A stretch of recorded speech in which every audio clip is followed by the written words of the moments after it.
1ஆம் வசனத்திலிருந்து 6ஆம் வசனம் வரை. இன்னொரு எடுத்துக்கொள்ளுங்க, மத்தேயு 4ஆம் அதிகாரம், மத்தேயு 4:1-11 வசனங்கள். அப்பொழுது இயேசு பிசாசினால் சோதிக்கப்படுகிறதற்கு ஆவியானவராலே வனாந்திரத்திற்கு கொண்டு போகப்பட்டார். அவர் இரவும் பகலும் 40 நாள் உபவாசம் இருந்த பின்பு அவருக்கு பசி உண்டாயிற்று. அப்பொழுது சோதனைக்காரன் அவரிடத்தில் வந்து, நீ தேவனாகிய குமாரனேயானால் இந்த கல்லுகள் அப்பமாகும்படி சொல்லும் என்றான். அவன் பிரதியுத்தரமாக, மனுஷன் அப்பத்தினாலே மாத்திரமல்ல, தேவனுடைய வாயிலிருந்து புறப்படுகிற ஒவ்வொரு வார்த்தையினாலும் பிழைப்பான் என்று எழுதியிருக்கிறதே என்றார்.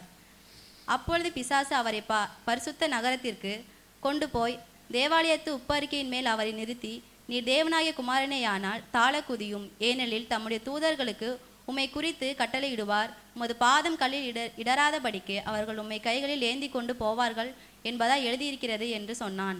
அதற்கு இயேசு, உன் தேவனாகிய கர்த்தர் பரீட்சை பாராதிருப்பாயாக என்று எழுதியிருக்கிறதே என்றார். மறுபடியும் பிசாசு அவரை மிகவும் உயர்ந்த மலையின் மேல் கொண்டு போய் உலகத்தின் சகல ராஜ்யங்களையும் அவைகளின் மகிமையையும் அவருக்கு காண்பித்து, நீர் சாஷ்டாகமாய் விழுந்து என்னை பணிந்து கொண்டால் இவைகளெல்லாம் உனக்கு தருவேன் என்று சொன்னான். அப்பொழுது இயேசு, அப்பாலே போ சாத்தானே, உன் தேவனாய கர்த்தரை பணிந்து கொண்டு அவர் ஒருவருக்கே ஆராதனை செய்வாயாக என்று எழுதியிருக்கிறதே என்றார். அப்பொழுது பிசாசானவன் அவரை விட்டு விலகி போனான். உடனே தேவதூதர்கள் வந்து அவருக்கு பணிவிடை செய்தார்கள். கண்களை மூடி தேவன் நோக்கி பார்க்கலாம். அன்பின் பரலோக பிதாவே, நல்ல நாள் இப்படிய வார்த்தை எங்களோட பேசட்டும், இப்படிய வசனம் எங்களோட பேசட்டும். ஆவியானவர் வழி நடத்துங்க. இயேசுவின் நாமத்தில் ஜெபிக்கிறோம் நல்ல பிதாவே, ஆமென். ஹல்லேலூயா. ரொம்ப கவனமாக கவனிங்க. பிசாசானவனை குறிச்சே தியானிக்கிறதுனால ரொம்ப எச்சரிக்கையாக இருப்பான். ஹல்லேலூயா. ஒரு வாரமாக பிசாசானவனை குறித்து நான் ரொம்ப தியானிச்சிட்டேன். காலையில் வந்துட்டான் வீட்டுக்கு. ஹல்லேலூயா. காலையில் வீட்டுக்கு வந்து கதவை தட்டி வேலையை என்ன பார்க்கணுமோ அதை பார்த்துட்டு போயிட்டான். சரிங்களா? கனவுல. சரிங்களா? இருக்கட்டும் ஒரு புறம். சரி, இப்போ அதாவது செவி கொடுத்தல் அப்படிங்கிற ஒரு தலைப்பின் கீழே நம்ம என்ன பண்ணுறோம், தியானித்து கொண்டு வரோம். நிறைய காரியங்கள் முதல் 4 வாரங்கள் செவி கொடுத்தலை குறித்து, சாமுவேலை குறித்து பார்த்தோம்.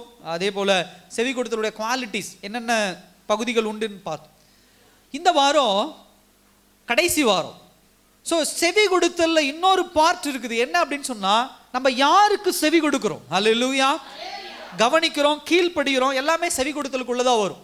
அப்போ நம்ம யாருக்கு கீழ்ப்படுகிறோம் அப்படிங்கிற ஒரு வார்த்தை ரொம்ப முக்கியம். ஏன்னா ஆண்டவரும் பேசுகிறார், பிசாசானவனும் என்ன பண்ணுறான், பேசுகிறான். ஸோ 2 பக்கமும் இருந்து பேச்சு வருது. ஸோ அதனால் யாருக்கு நம்முடைய காதுகளை தீட்டி என்ன பண்ணுறோம், கவனிக்கிறோம் அப்படிங்கிறத நம்ம பார்க்குறோம். பாவம் இந்த உலகத்திலே ஆதாம் ஏவாள் மூலமாக வந்த பிறகு என்ன பண்ணாலும் சரி, நாம் ஒரு பாவம் சூழ்ந்திருக்கிற ஒரு உலகத்திலே தான் வாழ்ந்து கொண்டிருக்கிறோம். நாம் பரிசுத்தமாக வாழ்வதற்கு ஓடிக்கொண்டு இருந்தாலும் நம்மை சுற்றி பாவத்தினுடைய வேர்கள், பாவத்தினுடைய கண்ணிகள் எப்பொழுதும் நம்மளை சுற்றி என்ன பண்ணி கொண்டு இருக்கிறது, இருந்து கொண்டே என்ன பண்ணுகிறது இருக்கிறது. பிசாசானவன் அதிவேகமாய் செயல்பட்டு கொண்டு தான் இருக்கிறான். அப்ப நீங்க கவனிக்க வேண்டிய ஒரு விஷயம் என்ன அப்படின்னா, தேவ பிள்ளைகள் எப்பொழுதும் பிசாசானவன் எப்படி செயல்படுகிறான் அப்படிங்கிறத தெரிஞ்சு வச்சுக்கணும். ஹல்லேலூயா. நம்ம என்ன பண்றோம், ஏத்து வீட்டுக்காரர் என்ன பண்றாரு, சைடு வீட்டுக்காரங்க என்ன பண்றாங்க, ஊர்ல அவங்க என்ன பண்றாங்க, மாமனார் என்ன பண்றாரு, சித்தப்பா என்ன பண்றாரு, மாமா என்ன பண்றாரு, அவங்க நிலம் வாங்கிட்டாங்களா, அவங்க காடு வாங்கிட்டாங்களா, அவங்க வண்டி வாங்கிட்டாங்களா, அவங்க நகை பண்ணிட்டாங்களா, அவங்க சேலை வாங்கிட்டாங்களா, இவங்க என்ன பண்றாங்க, அவங்க என்ன பண்றாங்க, அவங்க புருஷன் பொண்டாட்டிக்குள்ள என்ன பிரச்சனை, அவங்க புள்ள எங்க போயிருக்கிறா, அது தாண்டி உங்க ஜாதி என்ன, உங்க மொழி என்ன, உங்க சொத்து என்ன, இதை தெரிஞ்சுக்கிறதுக்கு படுற ஆசை, ஆர்வம் தேவையில்லாதது. ஹல்லேலூயா. அதனால ஒரு பிரயோஜனம் கிடையாது. அவன் என்னமோ வாங்கிட்டு போறான், அவன் என்னத்தையோ வச்சுட்டு போறான், அது நமக்கு தேவையில்லாத வேலை. ஆனா தேவ பிள்ளைகள் தெரிந்து கொள்ள வேண்டிய விஷயம் என்னன்னா, இந்த உலகத்திலே பிசாசானவன் எப்படி செயல்படுகிறான். ஏன்னா இந்த உலகத்துல ஆவிக்குரிய யுத்தமே பிசாசானவனுக்கும் நமக்கும். ஹல்லேலூயா. நம் பக்கம் தேவன் இருக்கிறார், இருந்தாலும் ஒரு யுத்த களத்துல நம்ம நிக்கிறோம். அப்ப அவன் எப்படி செயல்படுகிறான், அவன் எப்படி ஆப்ரேட் பண்றான், அவனுடைய டிவைசஸ், அவன் எதையெல்லாம் இந்த உலகத்துல பயன்படுத்துறான், அல்லேலூயா, அதெல்லாம் நம்ம தெரிஞ்சு வச்சுக்கணும். அதை தெரிந்து வைத்துக் கொள்ளும் பொழுதுதான் தேவ பலனை நாம் பெற்று அவர்களோடு யுத்தம் பண்ணி நாம் என்ன பண்ண முடியும், ஜெயம் வெல்ல முடியும். ஸோ இன்றைக்கு 2 பார்ட்ஸ் நம்ம பார்க்க போறோம். என்ன பார்ட் அப்படின்னா, பழைய ஏற்பாட்டில் ஆதியாகம புத்தகத்தில் தெரிந்த சம்பவம் தான். இதுல நான் புதுசா உங்களுக்கு வசனம் சொல்லி கொடுக்க வேண்டிய அவசியம் கிடையாது. ஆதியாகம புத்தகத்தில் ஆதாம் ஏவாளோடு பிசாசு பேசி செவி கொடுக்கிற ஒரு விஷயம். புதிய ஏற்பாடு புத்தகத்துல இயேசு கிறிஸ்து இந்த உலகத்துல வந்த உடனே 40 நாள் அவர் உபவாசம் இருந்த பிறகு எப்படியாவது இயேசு கிறிஸ்து தனக்கு செவி கொடுக்கணும். அப்படி செவி கொடுத்துட்டா இந்த இந்த சிலுவை, இந்த இந்த ஜெயம் இதெல்லாம் ஒன்றும் இல்லாமல் பண்ணிடலாம் அப்படின்னு சொல்லி நம்ம ஆதாமை வீழ்த்திட்டோம், ஏவாளை வீழ்த்திட்டோம்னு சொல்லி இயேசுவிடத்தில் வந்து தோற்று போகிற ஒரு காரியம். ஏவாளும் ஆதாமும் செவி கொடுத்தார்கள் பிசாசுக்கு. ஆனால் ஆண்டவர் இயேசு கிறிஸ்து என்ன பண்ணல, செவி கொடுக்கல. ஸோ இது சம்பவம் தான். ஸோ இந்த 2 சம்பவங்களையும் ஒப்பிட்டு தான் இன்னைக்கு நம்ம என்ன பண்ண போகிறோம், தியானிக்க போகிறோம். நல்லா கவனிங்க. முதலாவது என்ன அப்படின்னு சொன்னால், இவர்களுக்குள்ள இந்த 2 சம்பவத்துக்குள்ள இருக்கக்கூடிய ஒற்றுமைகளும் முரண்பாடையும் நீங்கள் கவனிச்சிட்டிங்கன்னா இந்த இந்த பிரசங்கம் உங்களுக்கு தெளிவாக புரிஞ்சிடும். முதலாவது காரியம், எனக்கு தெரிந்து வேதாகமத்தில் பிசாசானவன் பிரசண்டாக இருக்கிற வேறிய இடம் இந்த 2 இடம். அல்லேலூயா. அவன் வெளிப்படையாக வெளிப்பட்டு பேசுகிற இடம் எந்த இடம் பார்த்தீங்கன்னா, ஆதியாம் புத்தகத்தில் இந்த இடம், ஆதாம் ஏவாள் ஏதேன் தோட்டத்திலும், அதே போல இயேசு கிறிஸ்து 40 நாள் உபவாசம் இருந்த பிறகு அங்கே என்ன பண்றான் தோன்றதை நம்ம பார்க்க முடியுது. இதுல ஃபர்ஸ்ட் ஆதாம் ஏவாள் இவங்க ஏதேன் தோட்டத்தில் என்ன பண்றாங்க, இருக்கிறாங்க. கர்த்தர் என்ன பண்றாரு, 6 நாட்கள் எல்லா படைப்பையும் முடிச்சுட்டு 7வது நாள் ஓய்ந்து இருக்கிற ஒரு நாள் அறிவிச்சு ஒரு ஒரு ஒரு சொகுசான ஒரு வாழ்க்கை. நீங்க விவசாயம் பண்ண தேவையில்லை, நீங்க எதுவும் பண்ண தேவை கிடையாது. காயை பறிக்கிறீங்க, சாப்பிட்றீங்க, பழத்தை பறிக்கிறீங்க, சாப்பிட்றீங்க. எவ்வளவு ஆசீர்வாதமான ஒரு விஷயம் தெரியுமா. ஒரு 2 செடி போட்டேன், என்ன பண்ணேன், 2 செடி போட்டேன், நல்லா வந்தது. இன்னைக்கு காலையில் போய் பார்த்தா பெருச்சாளி வந்து 2ஐயும் கட் பண்ணி போட்டுருச்சு. என்ன பண்ணிருச்சு, ரொம்ப சந்தோஷமா இருந்த செடி நல்லா வளருது அப்படின்னு சொல்லி. அதுக்கு என்ன கோபமோ தெரியல, வந்து கடிச்சு 4 பக்கமும் செதறி என்ன பண்ணிருக்கு, போட்டிருக்கு. அப்போதான் யோசித்தேன், நம்ம ஜாலியாக சட்டில் காய்கறிகள் சாப்பிட்றோம், விவசாயிகள் எதுக்கு இவ்வளோ விலைக்கு விற்கிறாங்க அப்படின்னு நம்ம பேசுகிறோம். பாருங்க, அவ்வளோ தூரம் நல்லா இவ்வளோ, அது ஒரு செடின்னா பாவக்காய் செடின்னா நல்லா வந்து ஒரு காயோடு நிற்கிது, கடிச்சு துப்பி போட்டுருச்சு. அப்போ எவ்வளோ ஒரு இழப்பு பாருங்க அதில். இப்போ விவசாயம் அப்படின்னா சாதாரணம் கிடையாது. எத்தனை பூச்சிகள், எத்தனை காரியங்கள், எல்லா விஷயத்திலும் மீன் வளர்க்குறவங்க ஆகட்டும், எல்லா விஷயத்திலும் கஷ்டங்கள் கடினங்கள் உண்டு. ஆனால் கர்த்தர் இப்படி படைக்கலை. ஏதேன் தோட்டத்தில் சொகுசு வாழ்க்கை. நீ எதையும் விவசாயம் பண்ண வேண்டாம்ப்பா, வெயில்கள் கிடையாது, மழை கிடையாது, ஒன்றும் கிடையாது. போகிற, பறிக்கிற, சாப்பிட்ற, குதூகலமாக டான்ஸ் ஆடுற, ஆண்டவர் வராரு, பேசுகிற ஒரு இப்படிப்பட்ட ஒரு வாழ்க்கையில் வாழும் பொழுது அவர்களை யார் சந்திக்கிறான், பிசாசு என்ன பண்ணுறான், சந்திக்கிறான். அப்படி சந்தித்து அவர்களை தேவன் சொன்ன வார்த்தைக்கு செவி கொடுக்க விடாமல் இவன் ஒரு வார்த்தையை சொல்லி அவர்களை ஏமாத்தி திசை திருப்பி என்ன பண்ணுறான், தேவனை விட்டு பிரித்து ஏதேன் தோட்டத்தை விட்டு என்ன பண்ணிடுறாங்க, வெளியே வந்துடுறாங்க. இது ஒரு சம்பவம். சரி, அடுத்த ஒரு சம்பவம் எங்க பார்க்குறோம் அப்படின்னா, மத்தேயு புத்தகத்தில் பார்க்குறோம். இயேசு கிறிஸ்து, நல்லா கவனிங்க, ஆதாம் ஏவாள் சொகுசு வாழ்க்கையில் இருக்கும் போது பிசாசு சந்திக்கிறான். இயேசு எப்படி இருக்கிறார் அந்த இடத்துல, உபவாசம் இருந்து போறாரு. அந்த வசனம் பாருங்க, அவ்வளோ ஆழமா போட்டிருக்கோம். என்ன சொல்றது, பிசாசனால் சோதிக்கப்படுத்து வனாந்திரத்துக்கு கொண்டு போகப்பட்டார். இரவும் பகலும் 40 நாள் உபவாசம் இருந்த பின்பு அவருக்கு என்ன உண்டாயிற்று, பசி உண்டாயிற்று. பசி கில்லுது, வயிற்று பிடிச்சு. ஆனா அவர் எங்க இருக்கிறார், வனாந்திரத்தில் இருக்கிறார். கிடையாது, சாப்பாடு கிடையாது, வனாந்திரத்தில் செடி கிடையாது, கொடி கிடையாது. ஏன் வனாந்திரம்னு ஒன்று வந்துச்சு அப்படின்னாவே, ஆதாம் ஏவாள் பாவம் செஞ்சதுனால தான் என்ன வந்துச்சு, வனாந்திரம் வந்துச்சு. ஸோ வனாந்திரத்தில், பாவத்தினால் வந்த வனாந்திரத்தில் இயேசு கிறிஸ்து சோதிக்கப்படுவதற்கு பசியோடு அங்கே என்ன பண்ணுறாரு, நிற்கிறார். ஸோ இதுதான் சம்பவம். அடுத்த ஒரு விஷயம் என்ன அப்படின்னு சொன்னால், ஸோ பிசாசானவன் அங்கேயும் வரான். அங்கே என்ன பண்ணுறார் ஆண்டவர், அங்கே ஜெயம் கொண்டதுனால தான் சிலுவையிலே மறுபடியும் பிசாசானவனை காலாலே போட்டு என்ன பண்ணுறாரு, ஆண்டவர் மிதிக்கிறார். அல்லேலூயா. ஸோ இந்த சம்பவங்கள் எல்லாம் நமக்கு தெரியும். இப்போ ஒரு 3 பாயிண்ட் நான் முக்கியமாக பார்க்க போகிறேன். முதல் பாயிண்ட் என்ன அப்படின்னு சொன்னால், சந்தேகங்களையும் குழப்பத்தையும் தேவ வார்த்தையின் மீது கொண்டு வருவதுதான் பிசாசானவனுடைய முதல் அட்டாக், முதல் தாக்குதல். அல்லேலூயா. நல்லா கவனிங்க, பிசாசு தாக்குதலுடைய முதல் அம்பு இல்ல பிசாசு தாக்குதலுடைய ஃபர்ஸ்ட் படி என்ன படிங்கன்னா, சந்தேகத்தையும் குழப்பத்தையும் தேவ வார்த்தையின் மீது என்ன பண்ணுவது, கொண்டு வருவது. அல்லேலூயா. நீங்களும் நானும் நினைக்கிற மாதிரி பிசாசு எப்பயும், பாஸ்டர் ஆண்டவருக்குள்ள நான் பக்தி வைராக்கியமா இருந்தேன், அன்னைக்கு ஒரு நாள் டக்குன்னு இப்படி திரும்பி பார்த்தேன், வெள்ளையா ஒன்று போச்சு பாஸ்டர். என்ன போச்சு, அப்புறம் இன்னும் சில பேர் சொல்ல, பாஸ்டர் வேகமாக நடந்து டக்குன்னு மேலே தூக்கி பார்த்தேன், புளிய மரத்தில் என்ன பண்ணுச்சு, ஒன்று உட்காந்துருந்தது. இப்படிலாம் சொல்றது உண்டு. நல்லா கவனிங்க, பிசாசு அப்படிலாம் வரமாட்டான். அது நீங்களாம் ஏதாவது ஒரு படம் பார்த்து யாராவது சொல்லி மனசுக்குள்ள என்ன பண்ணிக்கிறது நினைச்சுக்கிறது. அப்படி பல்லு வச்சுக்கிட்டு அப்படியே பயமுறுத்தி முடிய விரிச்சு போட்டு அப்படிலாம் கிடையவே கிடையாது. இது நீங்க அப்படி மன கற்பனையில நீங்களும் நானும் இருந்துட்டோம் சின்ன வயசுல இருந்து. பிசாசு அப்படி வரமாட்டான். பிசாசானவனுடைய ஃபர்ஸ்ட் அட்டாக் என்ன தெரியுமா? தேவ பிள்ளைகளை குறித்து நான் பேசிட்டு இருக்கேன். தேவ பிள்ளைகளுடைய வாழ்க்கையில முதல் அட்டாக் என்ன பண்ணுவான்? உங்களுக்குள்ள இருக்கிற தேவ வார்த்தையின் மீது சந்தேகத்தையும் குழப்பத்தையும் என்ன பண்ணிடுவான்? கொண்டு வந்து விடுவான். கவனிங்க எப்படி நான் சொல்றேன் பாருங்க. ஃபர்ஸ்ட் 3ஆம் அதிகாரம் 1ஆம் வசனத்துல பாருங்க, அவன் பேசுறான் பாருங்க. நீங்கள் தோட்டத்தில் உள்ள சகல விருட்சங்களின் கனியையும் புசிக்க வேண்டாம் என்று தேவன் சொன்னதுண்டோ? என்ன சொல்றான்? சகல விருட்சங்களின் கனியும் புசிக்க வேண்டாம் என்று தேவன் சொன்னதுண்டோ அப்படின்னு என்ன பண்றான்? கேட்கிறான். வாங்க 2ஆம் அதிகாரம் ஆதியாகமம் 2ஆம் அதிகாரம் 16ஆம் வசனத்துல பாருங்க. கர்த்தர் மனுஷனை நோக்கி, நீ தோட்டத்தில் உள்ள சகல விருட்சத்தின் கனியை என்ன பண்ணலாம்? புசிக்கலாம். எனக்கு ஒரு டவுட்டு, கவனிங்க. பிசாசுக்கு ஆண்டவர் சொன்னது தெரியுமா தெரியாதா? எல்லாரும் கவனிங்க. ஆண்டவர், ஏன்னா பிசாசுக்கு தெரியும். அப்ப இந்த இடத்துல அவன் எப்படி கேட்டிருக்கிறான்? ஆண்டவர் உங்களை பார்த்து தோட்டத்தில் உள்ள சகல விருட்சங்களையும் கனியும் புசிக்கலாம் அப்படின்னு ஆண்டவர் சொன்னாரா அப்படித்தானே கேட்கணும். ஆனா எப்படி கேட்கிறான்? சொன்னது உண்டோன்னு சொல்லிட்டு அவன் சொல்றான் பாருங்க. சகல விருட்சங்களின் கனியையும் புசிக்க வேண்டாம் என்று என்ன பண்ணார்? ஆண்டவர் உங்களுக்கு, தேவன் உங்களுக்கு சொன்னது உண்டோ அப்படிங்கிறார். அப்ப நல்லா கவனிக்க, அவனுக்கு தெரியும் கர்த்தர் என்ன சொல்லி இருக்கிறாரு, எதை சாப்பிட வேண்டாம்னு சொல்லி இருக்கிறாரு, எதை சாப்பிடணும்னு சொல்லி தெளிவா பிசாசுக்கு தெரியும். ஆனா ஏவாள் இடத்துல பேசும்போது அவன் எப்படி கேட்கிறான் பாருங்க. ஏமா எதையுமே சாப்பிட வேண்டாம்னு ஆண்டவர் உங்களுக்கு சொல்லி இருக்கிறாரா, சொன்னது உண்டோ அப்படின்னு என்ன பண்றான்? ஒரு கேள்வி அந்த இடத்துல என்ன பண்றான்? கேட்கறத நம்ம பார்க்க முடியுது. அப்ப என்ன ஆகுது அப்படின்னு பாத்தீங்கன்னா, அங்க ஒரு சின்ன ஒரு குழப்பம் யாருக்குள்ள வருது? ஏவாளுக்குள்ள வருது. எப்படி குழப்பம் வருதுன்னு பாருங்க.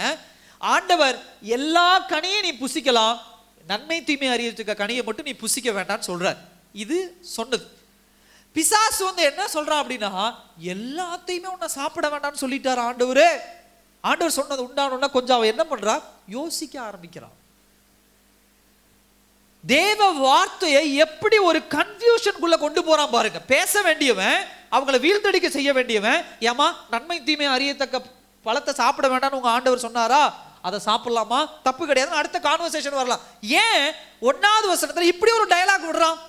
எதையுமே சாப்பிட வேண்டான்னு ஆண்டவர் உங்ககிட்ட சொன்னாரோ, சொன்னது உண்டோ அப்படின்னு சொல்றாரோ? இதுதான் பிசாசானுடைய நோக்கம். எந்த விஷயத்தையும் அவன் நல்லா தெரிஞ்சிட்டு நமக்குள்ள சந்தேகத்தை உண்டு பண்ணுகிற கேள்விகளை கேட்கிறவனாக தான் யார் இருப்பா? பிசாசு இருப்பான். ஏவாள் விழுந்து போனதுக்கு உண்டான ஃபர்ஸ்ட் அட்டாக்ல அவள் விழுந்து போனதுக்கு உண்டான காரியம் பிசாசானவனுடைய தந்திர பேச்சு, டிசீவ்னஸ் சொல்லுவாங்க ஆங்கிலத்தில். ஒரு தந்திர பேச்சு உள்ளவனாக என்ன பண்ணுகிறான்? பிசாசானவன் என்ன பண்றான்? இருக்கிறான். இப்ப ஏவாளுக்கு ஒரு சின்ன குழப்பமோ ஒரு சின்ன தடுமாற்றமும் யாருக்குள்ள வருது? ஏவாளுக்குள்ள வருது. அவன் பேசுற விஷயம் ஸ்ட்ரைட்டா பேசுறது இல்ல, ஒரு கேள்வியோட ஆரம்பிக்கிறான். எப்ப பார்த்தாலும் ஒரு கேள்வி கேட்கும் போது நமக்குள்ள என்ன ஆகும்? நான் டப்புன்னு உங்களை ஒரு கேள்வி கேட்கிறேன், என்ன பண்ணுவீங்க நீங்க? உங்க பேங்க்ல எவ்வளவு பணம் இருக்குன்னு கேட்கிறேன், என்ன பண்ணுவீங்க? பாருங்க, உடனே யோசிக்க ஆரம்பிச்சிட்டீங்க. சொல்லலாமா? திடீர்னு பக்கத்துல இருக்கு தெரிஞ்சிடும், 5000 இருக்குது பாஸ்டர்னு சொன்னா என்ன? அப்ப டக்குன்னு என்ன பண்ண? ஒரு யோசனை வந்துருது. அப்புறம் கொஞ்ச நேரத்தில் என்ன பண்ணுவோம்? ஒரு குழப்பம் வந்துருது. இவங்க பணம் கேட்டுருவாங்களோ, அவங்க கேட்டுருவாங்களோ அப்படின்னு. ஸோ கேள்வி கேட்டாவே நமக்குள்ள என்ன வருது? ஒரு சின்ன ஒரு தடுமாற்றம் என்ன பண்ணுது? வருதா இல்லையா? எந்த கேள்வி கேட்டாலுமே பக்கத்து வீட்டுக்காரமா கேட்குறாங்க, அப்போதான் மூக்கு முடிக்க என்ன பண்ணுறாங்க? நல்லா சமைச்சிட்டு வெளியே நிற்கிறீங்க. வந்த உடனே ஏமா என்ன குழம்பு உங்கள் வீட்டில் கேட்டால் என்ன சொல்லுவீங்க? டக்குன்னு இப்போ தான் கறி குழம்பு வச்சுட்டு வந்து அப்படியே சொல்லுவீங்க. உடனே ரசம் தான், நேற்று வச்சது அதுதான், அதை தான் சாப்பாடு, அதை தான் சூடு பண்ணி எல்லாம் சாப்பிட போகிறோம், எங்கே கேட்டுருமோ அப்படின்னு. ஸோ கேள்வி கேட்ட உடனே நமக்குள்ள ஒரு குழப்பம் வந்துடுது. உடனே மனசு யோசி, கறின்னு சொல்லிட்டு அந்த அம்மா குண்டாவை தூக்கிட்டு வந்துடுமே, என்ன பண்ணுறது ஏது பண்ண அப்படின்னு ஒரு எந்த விஷயத்துக்கு இருந்தாலும். அப்போ பிசாசானவன் எப்பயும் நம்மளை அப்ரோச் பண்ணும்போது எப்பயும் தேவ வசனத்துக்குள்ள ஒரு சந்தேக கேள்வியை கேட்டு தான் என்ன பண்ணுவான்? பிசாசானவன் உள்ளே நுழைகிறவனாக இருக்கிறான். அல்லேலூயா. அப்ப தேவ வார்த்தையை கேட்க விடாதபடி தடுக்கணும் அப்படின்னு சொன்னா தேவ வார்த்தை குறித்ததான சந்தேகத்தையும் கேள்வியும் பிசாசானவன் நமக்குள்ள கொண்டு வருவான். சகோதர சகோதரிய, தேவனுடைய வார்த்தை தான் ரொம்ப முக்கியம் ஒரு தேவ பிள்ளைக்கு. கர்த்தர் அவனோடு இடைபெட, கர்த்தர் அவனோடு பேசுவதற்கு, கர்த்தர் அவனுடைய எதிர்கால திட்டத்தை வெளிப்படுத்துவதற்கு, ஏன் கர்த்தர் அவன் அந்த பூமியில கொண்டு வந்தார், எதுக்காக அவனுடைய வாழ்க்கையில இப்ப நடந்து கொண்டிருக்கிற சம்பவங்கள் ஏன் ஆண்டவர் அனுமதித்திருக்கிறார், எதிர்கால திட்டம் என்ன, அவனை குறித்து கர்த்தர் வைத்திருக்கிற நோக்கம் என்ன, எல்லாவற்றையும் தேவனுடைய வார்த்தையின் மூலம் தான் கர்த்தர் உங்களோடும் என்னோடு இடைபெடுகிறார். அப்படி இடைபெடுகிற வார்த்தையின் மீது குழப்பத்தையும் சந்தேகத்தையும் கொண்டு வருவதுதான் பிசாசானவனுடைய முதல் நோக்கமாக இருக்கிறது. கிறிஸ்தவ வாழ்க்கையினுடைய அஸ்திபாரம், ஃபவுண்டேஷன் என்ன தெரியுமா? தேவனுடைய வார்த்தை. அப்படிப்பட்ட தேவனுடைய வார்த்தை தான் அவனுடைய வாழ்க்கையினுடைய செயல்பாடுகளை என்ன பண்ணுகிறது, தீர்மானிக்கிறதாக என்ன பண்ணுகிறது இருக்கிறது. அப்ப தேவனுடைய வார்த்தையை குழப்பம் உண்டாக்குவதுதான் பிசாசானுடைய முதல் டார்கெட். அப்படியே வாங்க, இதே இங்க நடக்குது, இதே மாதிரிதான் எங்க நடக்குது அப்படின்னு சொன்னா மத்தேயு புத்தகத்தில் நடக்குது. அப்ப பாருங்க, அங்க வந்து கேட்கிறான் பாருங்க 3ஆம் வசனத்துல, அப்பொழுது சோதனைக்காரன் அவரிடத்திலே வந்து, நீ தேவனுடைய குமாரனே ஆனால் இந்த கல்லுகள் அப்பங்கள் ஆகும்படி என்ன பண்ணும் சொல்லும். அதுல பாருங்க ஒரு பாசிட்டிவ், அதுல ஒரு கேள்வி கேட்கிறான் பாருங்க, நீ தேவனுடைய குமாரனே ஆனால், தேவனுடைய குமாரனே ஆனால். ஏன்னா 3ஆம் அதிகாரத்தில் ஒரு சம்பவம் நடக்குது. என்ன சம்பவம் நடக்குது பாருங்க, அதுக்கு மேலதான் நடக்குது. 17ஆம் வசனம் பாருங்க, 3:17.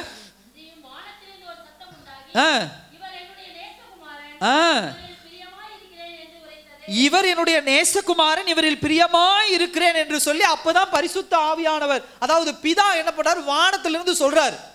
அப்ப இது பிசாசுக்கு தெரிந்திருக்குமா, தெரிந்திருக்காதா? அப்ப எப்படி வந்து பிசாசு கேட்டிருக்கணும் ஆண்டவர் இடத்துல, நீர் தேவனுடைய குமாரன் தானே, இந்த கல்லுகள் எல்லாம் அப்பங்களாக்கும்படி சொல்லுமே, அப்படி கேட்டிருக்கலாம்ல. ஆனா எப்படி கேட்கிறான், நீ தேவனுடைய குமாரனே ஆனால், இஃப் கண்டிஷன், இது இல்லைன்னா அது அப்படிங்கிற மாதிரி ஒரு கண்டிஷன். ஆண்டவர் இடத்துல அப்படி ஒரு வார்த்தை என்ன பண்றான், போடுறான். இதுக்கு முன்னாடி தான் ஞானஸ்தானம் எடுக்கிறார் ஆண்டவர், ஊர் உலகத்துக்கு தெரியற மாதிரி பப்ளிக்கா பிதாவானவர் அறிவிக்கிறார், இவருடைய நேசகுமாரன் என்று சொல்லி அறிவிக்கிறார். ஆனா ஆண்டவர் எப்படி கன்ஃபியூஸ் பண்றான் பாருங்க. ஏன் இப்படி ஒரு கன்ஃபியூஸ் பண்றான் அப்படின்னு சொன்னா, 2 இன்சிடென்ட்லயும் பாருங்க, கர்த்தர் அவங்களுக்கு ஒரு பிரிஸ்கிரிப்ஷன் கொடுத்திருக்காரு, ஒரு விளக்கத்தை கொடுத்திருக்கிறார். ஆதாம் ஏவாள்கிட்ட என்ன சொல்லியிருக்கிறாரு, நன்மை தீமை அறியத்தக்க பழத்தை சாப்பிடக்கூடாதுன்னு சொல்லியிருக்கிறார். 2வது பார்ட், இயேசு கிறிஸ்துடைய வாழ்க்கையை ஆண்டவர் எதுக்கு கொடுத்திருக்கிறார், பிதாவின் சித்தத்தை நிறைவேற்ற வேண்டும் என்று சொல்லி அந்த பூமிக்கு அனுப்பி இருக்கிறார். 2 பேருக்கும் ஒரு நோக்கம் உண்டு, அவர்களுக்கு சில கட்டளைகள் உண்டு. அப்ப இந்த 2 கட்டளைகளையும் அவங்களை மீற வைக்கிறதா யாருடைய வேலை, பிசாசானுடைய வேலை. அப்ப அவன் எங்க கை வைக்கிறான் பாருங்க, கர்த்தரிடத்துல கை வைக்கிறான். பிரச்சனைய ஃபர்ஸ்ட் அந்த மீற வைக்கிறதுல கொண்டு போறது இல்ல, கர்த்தர் மீது கொண்டு போறான். சொன்னது உண்டோ, நீ தேவனுடைய குமாரனே ஆனால், ஏன் உனக்கு தெரியாதா? சில நேரங்களில் பிசாசானவன் அப்படிதான் உங்களுடைய வாழ்க்கையிலும் என்னுடைய வாழ்க்கையிலும் வருவான். என் சகோதர சகோதரியே, சில பேர் கேட்கிற கேள்விகள் அப்படிப்பட்ட ஒரு கேள்விகளாக தான் இருக்கும். நல்லா கவனிங்க, தேவ பிள்ளைகள் ரொம்ப கவனிக்க வேண்டிய எச்சரிக்கையான ஒரு வார்த்தை என்ன தெரியுமா, நீங்க யாரு கூட பேசுறீங்க, எப்படிப்பட்ட வார்த்தைகளை எப்படிப்பட்ட எண்ணங்களை உங்களுக்குள்ள விதைக்கிறாங்க, எச்சரிக்கையா இருங்க. நான் சபைக்கு போறேன், உபவாசம் இருக்கிறேன், ஜெபிக்கிறேன், எல்லாம் ரொம்ப சந்தோஷம். ஆனா உங்களுடைய கான்வர்சேஷன், உங்களுடைய உரையாடுபவர் உங்களோட எப்படி உரையாடுகிறார் பாருங்க. எப்ப பார்த்தாலும் நீங்கள் வணங்குகிற இயேசு கிறிஸ்துவை குறித்தும் தேவனுடைய வார்த்தையை குறித்தும் தேவ வசனத்தை குறித்தும் இரக்கமாவே பேசிக்கிட்டு இருக்கிறாரு, கேவலமாவே பேசிக்கிட்டு இருக்கிறாரு, இல்ல அதுல இருந்து கேள்வி எழுப்பிட்டு இருக்கிறாருன்னா கவனிங்க. பிசாசானுடைய டார்கெட் அதுதான். உங்க இருதயத்திலிருந்து தேவ வசனத்தை எடுத்து போடுவதற்காக என்ன பண்றான், தப்பான விதைகளை உங்க இருதயத்துக்குள்ள விதைக்கிறான். பிசாசானவன் விதைத்து எப்படியாவது உங்களை என்ன பண்ணும், தேவ சமூகத்தை விட்டு தேவனுடைய வார்த்தை விட்டு வெளியே என்ன பண்ணும், கொண்டு போகணும். சில பிரச்சனைகள் வரும்போது, சில வியாதிகள் வரும்போது எங்கிருந்து தான் வருவாங்கன்னு தெரியல, நல்லவங்க எல்லாம் அப்பதான் வருவாங்க. அல்லேலூயா. உதவி பண்றவங்களாம் அப்பதான் வருவாங்க. என்ன உதவி பண்ணுவாங்க தெரியுமா, வருஷம் முழுவதும் ஆண்டவருக்காக நீ வாழ்ந்தியே, உன் வாழ்க்கை இப்படி ஆயிடுச்சு, அந்த ஆண்டவருக்கு கண் இல்லையா, ஏசப்பா பிள்ளை ஏசப்பா பிள்ளைன்னு சொல்லிக்கிட்டு இருந்தியே, நீ அவர் அப்பாவா நினைச்ச, அவர் உன்னை பிள்ளையா நினைச்சாரா? இவ்வளவு பாடுகளையும் இவ்வளவு வேதனைகளையும் உனக்கு கொடுக்கிறாரே ஆண்டவர். அவங்க நல்லா பேசுறது பாருங்க, ஆண்டவர் இல்லைன்னு சொல்ல மாட்டாங்க, ஆண்டவருக்கு காது இல்லைன்னு தான் சொல்லுவாங்க. அல்லேலூயா. கவனிச்சு பாருங்க. இதெல்லாம் பிசாசானவன் அந்த சூழ்நிலையை பொறுத்து, அந்த நேரத்தை பொறுத்து எப்படியாவது தேவ வசனத்தை விட்டு, தேவனை விட்டு உங்களை பிரிக்கிறதுக்கு பயன்படுத்துகிற ஒரு வார்த்தை. எப்படிப்பட்ட சூழ்நிலை நடந்தாலும் சரி, அது உலக பிரகாரமான மனுஷனா இருந்த மாதிரி ஆண்டவருக்குள்ள இருக்கும்போது சரி. நம்ம நினைச்சிட்டு இருக்கிறோம் இயேசுவை போலதான் இயேசுவை வணங்குறவர் எல்லோரும் இருப்பார்கள் அப்படின்னு. கிடையாது. கர்த்தரை வணங்குறவர்கள் எல்லோரும் அப்படி நல்லவங்களா இருப்பாங்கலாம் சொல்ல முடியாது. பிசாசானவன் தேவ சமூகத்திலே வந்து நிற்கிற அளவுக்கு அவனுக்கு என்ன உண்டு? அதிகாரம் உண்டு. அப்ப தேவாலயத்துக்குள்ளேயும் பிசாசு செயல்பட அவனுக்கு அனுமதி உண்டு, வீட்டிலேயும் செயல்பட அனுமதி உண்டு, எங்க வேணா செயல்படலாம் பிசாசானவன். அப்ப நம்ம எச்சரிக்கையா இருக்கணும். நல்லா கவனிங்க, 12 சீஷர்கள்ல யூதாசுக்குள்ள யார் இருந்தா? பிசாசானவன் இருந்தான். அப்ப யாரை கொண்டது? ஏன்னா எல்லா இடத்துலயும் அவன் பணத்தை குறிச்சு ஆண்டவரை தூண்டி தூண்டி விடுவான். யாரை கொண்டாவது இப்படிப்பட்ட வார்த்தைகள், தேவன் மேலே நீங்கள் வைத்திருக்கிற விசுவாசத்தை உடைப்பதற்கு பிசாசானவன் பயன்படுத்தலாம். சந்தேகத்தையும் குழப்பத்தையும் கொண்டு வருவதுதான் அவனுடைய நோக்கம். அதான் ஃபர்ஸ்ட் அட்டாக், முதல் தாக்குதல் அதுதான். கேள்வி கேட்டுட்டு ஆண்டவர் குறித்து கேள்வி கேட்கறது, வேத வசனத்தை குறித்து கேள்வி கேட்டு வெளியிருந்து கேள்வி வந்து வந்து கடைசி உங்க இருதயம் கேட்க ஆரம்பிச்சிடும். உண்மையாலுமே ஆண்டவரை கும்பிடுறோமா? அவங்களை விட்டுட்டு ஆண்டவருக்காக வந்தமே, சொந்தங்களை விட்டு ஆண்டவருக்காக வந்தமே, அதை தூக்கி எறிஞ்சிட்டு ஆண்டவருக்காக வந்தமே, இந்த விஷயத்தை தூக்கி எறிஞ்சிட்டு ஆண்டவருக்காக வந்தமே, இன்னைக்கு இவ்வளவு பெரிய பிரச்சனைகள் இருக்கிறானே, ஆண்டவர் எங்க போனார்? இப்படிப்பட்ட கேள்விகள் உங்களுக்குள்ள வருதுன்னா எச்சரிக்கையா இருங்க. பிசாசானுடைய முதல் தாக்குதல்ல பலிகடா மாறிட்டீங்கன்னு அர்த்தம், நீங்களும் நானும். முதல் பாயிண்ட் அது. ரெண்டாவது காரியம் பாருங்க, செகண்ட் அட்டாக் என்னன்னா, தேவன் சொன்ன வார்த்தைக்கு நேரடியாக முரண்படுதல். ஹல்லேலூயா. முதல்ல அவனுடைய ப்ராக்ரஸ், அவனுடைய தாக்குதலினுடைய ஸ்டெப் பை ஸ்டெப் தான் தாக்குவான். எப்பயும் ஸ்ட்ரைட் அட்டாக் பண்ண மாட்டான், நேரடி தாக்குதல் பண்ண மாட்டான். முதலாவது பிசாசு என்ன பண்றான்? நல்லா கவனிங்க. தேவன் சொன்ன வார்த்தை, அது வாக்குத்தத்தமா இருக்கலாம், தேவன் நமக்கு கொடுத்த ஆசீர்வாதமா இருக்கலாம், தேவனுடைய எதுவாக வேணா இருக்கலாம், கடிந்து கொள்ளுதல், நியாய தீர்ப்பு எதுவாக இருந்தாலும் சரி, அதன் மீது சந்தேகத்தை கொண்டு வருவான், குழப்பத்தை கொண்டு வருவான். முதல் பாயிண்ட். ரெண்டாவது, அதுல நம்ம விழுந்து போயிட்டோம் அப்படின்னு சொன்னா, ஆமல்ல அப்படித்தானே, அப்படியெல்லாம் உங்களுக்குள்ள ஒரு எண்ணங்கள் வர ஆரம்பிச்சுன்னா அவன் ரெண்டாவது ஸ்டெப் எடுத்து வைப்பான். என்ன எடுத்து வைப்பான் அப்படின்னு சொன்னா, தேவன் சொன்ன வார்த்தைக்கு நேரடியாக என்ன பண்ணுவான்? முரண்பட்டு என்ன பண்ணுவான்? பேசுவான்.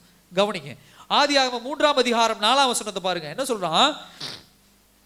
அப்பொழுது சர்ப்பம் ஸ்திரியை நோக்கி, நீ என்ன பண்ணுவதில்லை? சாகவே நீ என்ன பண்ணுவதில்லை? சாவதில்லை, நீ சாகவே. ஆனா ஆண்டவர் என்ன சொல்றாரு? 2ஆம் அதிகாரம் 16ஆம் வசனத்துல 17ஆம் வசனத்துல, ஆனாலும் நன்மை தீமை அறியத்தக்க விருட்சத்தின் கனியை புசிக்க வேண்டாம், அதை நீ புசிக்கும் நாளிலே நீ என்ன பண்ணுவாய்? ஆண்டவர் என்ன சொல்றாரு? சாகவே சாவாய் அப்படிங்கிறாரு. பிசாசு என்ன சொல்ற? நீ சாக மாட்ட. பாத்தீங்களா? புரியுதா? சோ அப்படியே நேரடியாக என்ன பண்றான்? தேவனுடைய வார்த்தைக்கு முரண்படுவதை நம்ம பார்க்க முடியுது. இப்ப அவனுடைய பாதை தெளிவாயிடுச்சு. சந்தேகமும் குழப்பமும் தேவனுடைய வார்த்தைக்குள்ள வந்துட்ட உடனே இப்ப நமக்கு என்ன ஆயிடுச்சு? எதை செய்யறது, எதை கேட்கறதுங்கிற ஒரு ஸ்டேட்டுக்கு வந்துட்டோம். இப்படிப்பட்ட நிலைமையில அவன் என்ன பண்ணிடுவான்? இல்ல நீ சாக மாட்ட, அதெல்லாம் சும்மா போய், அதெல்லாம் நம்பாத, நீ சாக மாட்டேன்னு சொன்ன, சரி அது தப்பு, இதுதான் சரின்னு சொல்லி என்ன பண்ணிடுவாங்க? அதில் போய் விழுந்துருவாங்க. இதை ஃபர்ஸ்டே சொல்லியிருக்கலாம்ல பிசாசானவன். ஏன் ஒரு சந்தேகத்தை கொண்டு வந்து, ஒரு குழப்பத்தை கொண்டு வந்து இப்படிப்பட்ட ஒரு காரியத்தை செய்யறான்? பிசாசானவனுடைய இன்டென்ஷன் அதுதான், நோக்கம் அதுதான். அவனுடைய வேலை என்னன்னா, சாகவே சாவாய், சாகடிக்கிறதா அவனுடைய நோக்கம். அது ஆவிக்குரிய வாழ்க்கையா இருந்தாலும் சரி, அது உலகபூர்வமான மாம்ச வாழ்க்கையா இருந்தாலும் சரி, தேவனுடைய வார்த்தை அதனுடைய ரிலையபிலிட்டி, அதாவது அதனுடைய நம்பகத்தன்மையும் அதனுடைய ட்ரஸ்ட் வர்த்தினஸ் அப்படின்னு சொல்லுவாங்க, அதில் இருக்கக்கூடிய நம்பிக்கை, அதில் இருக்கக்கூடிய ஹோப், இது எல்லாவற்றையும் உடைக்கிறது தான் பிசாசானுடைய நோக்கம். அவனுடைய ஜெயம் அதோட போதும். நீங்க தேவனுடைய வார்த்தையின் மீது நம்பிக்கை எப்போ இழக்கிறீங்களோ அவன் சக்சஸ் ஆயிட்டான். அதுக்கப்புறம் பெருசா அவன் ஒன்றும் செயல்படுறதெல்லாம் கிடையாது. அல்லேலூயா. ஏன்னா ஆண்டவர் தான் எல்லா இடத்திலும் பிரசன்னமா இருக்கிறாரோ தவிர பிசாசு எல்லா இடத்திலும் பிரசன்னமாகிற அந்த டேலண்ட், அந்த தன்மை அவனுக்கு கிடையாது. அவன் ஒரு சில இடங்கள்ல தான் பிரசன்னமா இருப்பான். எல்லா இடங்களுக்கும் போக அதிகாரம் உண்டு. ஆனா அட்டன் டைம்ல எல்லா இடத்திலும் அவன் பிரசன்னமா இருக்க முடியாது. அது கர்த்தருக்கு மாத்திரம்தான் அந்த அந்த திறமை உண்டு. அந்த தாளந்து உண்டு. அந்த தாளந்துன்னு சொல்ல முடியாது, அந்த திறமை அவருக்கு மாத்திரம்தான். அதான் அவருடைய நேச்சர், இயற்கை தன்மை. அப்ப பிசாசு எப்பயுமே என்ன பண்ணுவான் அப்படின்னு சொன்னா, தேவ பிள்ளைகளை தேவ வார்த்தை மீது சந்தேகத்தையும் குழப்பத்தையும் கொண்டு வந்து வழியை மாத்தி விட்டுருவான். அவ்வளவுதான். மாத்தி விட்டு சரி பாப்பா அந்த வழியில, அவ்வளவுதான். நீங்க தான் போய் இடிச்சு, நீங்க தான் காயமாக்கி, நீங்க தான் உருண்டு பிறண்டுட்டு இருக்கிறீங்க.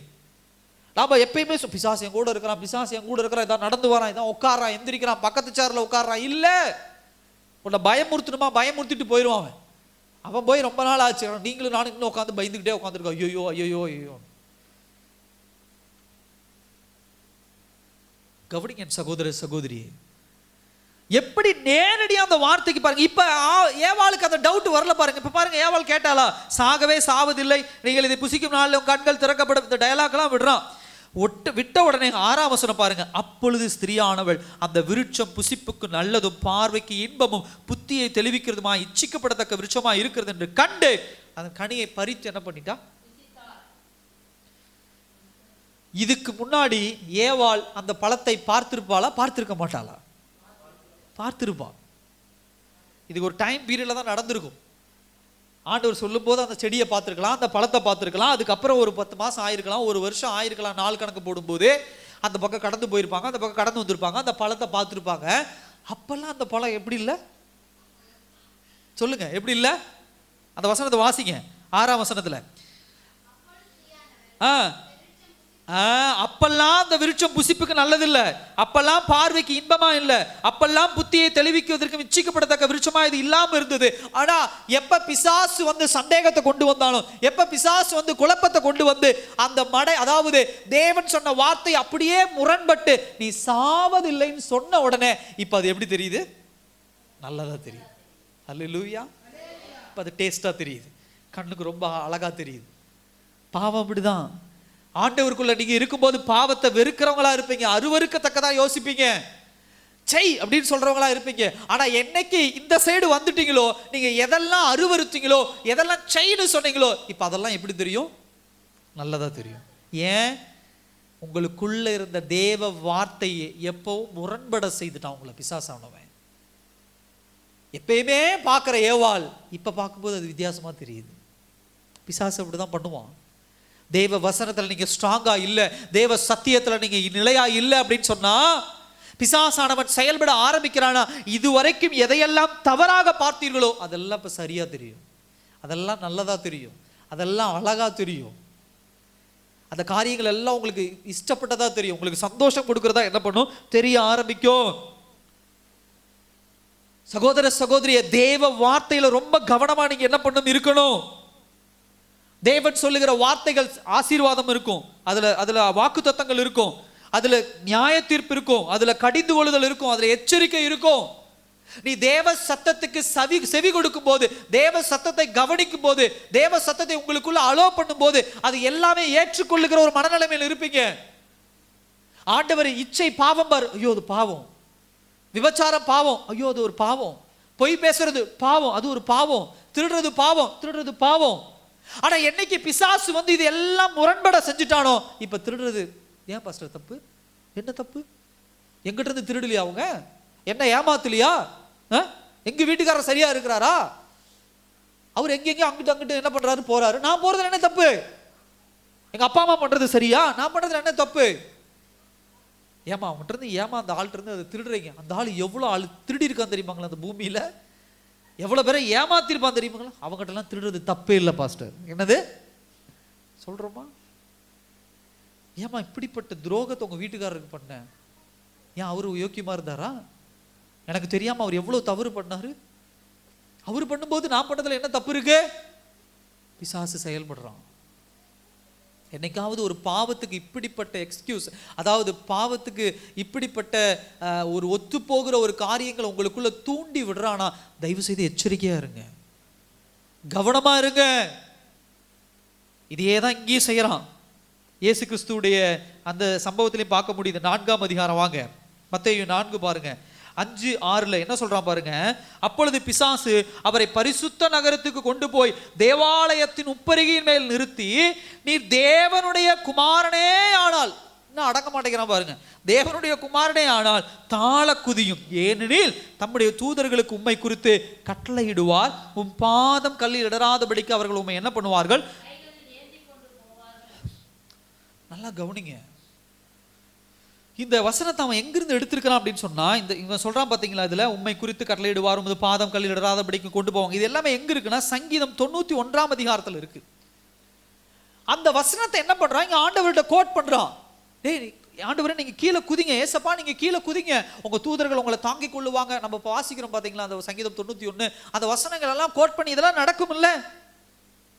நல்லா கவனிங்க, சங்கீதம் 91 எதை குறிக்கக்கூடியது அப்படின்னு சொன்னா, தேவன் மீது இருக்கக்கூடிய விசுவாசத்தையும் தேவன் நமக்கு கொடுக்கக்கூடிய பாதுகாப்பை குறித்து பேசுறதா. நான் இல்லைன்னு நான் சொல்லல, ஆனா எப்படிப்பட்ட தூண்டுதலை கொடுக்குறான் பாருங்க. நீ தாழ குதியும். பிசாசானவனுடைய தூண்டுதல் எப்பயுமே அப்படிப்பட்டதாக தான் இருக்கும். நீங்க தாழ குதியும் அப்படின்னு சொன்னா அது என்ன அடையாளம்? குதிக்கிறது எதுக்குண்டான அடையாளம்? வீழ்ச்சி. வேற ஏங்க 10 மாடியிலிருந்து ஒருத்தன் குதிக்கிறான், அது எதுக்குண்டான அடையாளம்? சாவுக்குண்டான அடையாளம். அல்லேலூயா.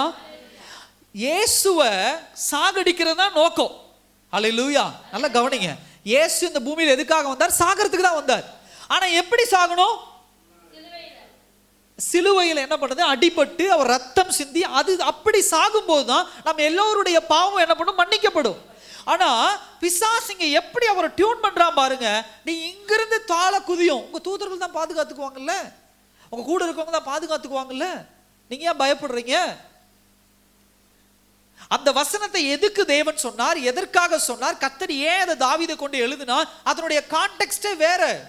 ஆனா பிசாசானவன் எப்படி அதனுடைய கான்டெக்ஸ்ட், அதனுடைய சிச்சுவேஷன், அதனுடைய சூழ்நிலையை மாத்தி மரணத்துக்கு நேரம் என்ன பண்றான்? கொண்டு போறான். இயேசு ஒருவேளை ஆமால்ல நீ சொல்லிட்டீலடா, நமக்கெல்லாம் கோவம் வரும் பாருங்க. எவராவது ஒரு என்ன வார்த்தைடா என்ன பார்த்து சொன்ன, இன்னைக்கே போய் நான் என்ன பண்றேன், 10 லட்சம் கடன் வாங்கி ஒரு காரை தூக்கிட்டு வரேன் பாருன்னு என்ன பண்றோம்? சில நேரத்தில் நம்ம பண்ற தவறு அதுதான். நகை போடாமல் போயிருப்போம் ஒரு திருமண காரியம், அந்த அம்மா ஏதோ நகைக்கு போட்டு வந்து பக்கத்தில் வந்து உட்காந்து, நகை வாங்க கூட உனக்கு முன்னால் முடியலையா சொன்ன உடனே அந்த அம்மா கோவம் வந்துடும்.